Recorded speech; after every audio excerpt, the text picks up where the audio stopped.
79 சென்னையில் நான் அடியெடுத்து வைத்த போது ஒரு இருட்டுக்குள்ளே உழலக்கூடியவனாக நானும் இருந்தேன். நானே அதற்கு ஒரு சாட்சியமாக இருந்தேன் என்பதைத்தான் இந்த நேரத்தில் நான் உணர்ந்து பார்க்கிறேன். மாநில கல்லூரியிலே எனக்கு இடம் கிடைத்தது.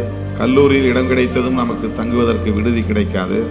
1 மாதமோ 2 மாதமோ காலம் எடுத்துக் கொள்வார்கள்.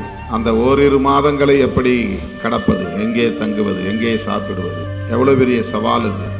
கொத்தவால் சாவடி அருகே வரதாமுத்தியப்பன் தெரு என்று ஒரு தெரு இருக்கிறது. அந்த தெருவிலே தொழிலாளர்கள் தங்குகிற நெருக்கடியான இடம்.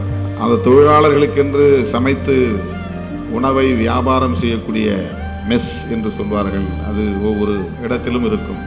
ஒரே இடமாக இருக்காது, வெவ்வேறு இடத்தில் இருக்கும். அங்கே வெறுமனே துண்டு விரிச்ச போட்டு படுத்துக் கொள்ள வேண்டும், அவ்வளவுதான். அப்படி படுத்தால் கூட ஒருவர் மேல் ஒருவர் கால் போட்டு படுக்கிற அளவுக்கு தான் இடம் இருக்கும்.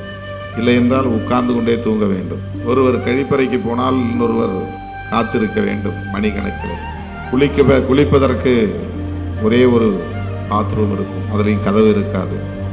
அப்படிப்பட்ட ஒரு இடத்திலே நான் 2 மாதங்கள் தங்கியிருந்தேன். எங்கள் ஊர்க்காரர்களோடு சேர்ந்து சும்மாதான் இருக்கிறோம், நமக்கும் செலவுக்கு தொகை தேவைப்படுகிறது, வீட்டிலே போய் இதற்காக கேட்க முடியாது என்று அந்த தொழிலாளர்களோடு சேர்ந்து போய் கொத்தவால் சாவடியிலே சில முறை மூட்டை சுமந்திருக்கிறேன். கடுமையாக கழுத்து வலிக்கும். கூட வருகிறவர்கள் தூக்க வேண்டாம், நீ வேண்டாம், வராதே. ஒரு இருண்ட காலம், வலி மிகுந்த காலம். இன்றைக்கும் அவையெல்லாம் வடுக்களாக அப்படியே வாழ்க்கையில் அடையாளங்களாக இருக்கின்றன. பிறகு விடுதி கிடைத்தது.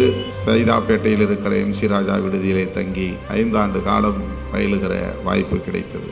இதுபோல ஒவ்வொருவருக்கும் ஒரு கதை இருக்கும்.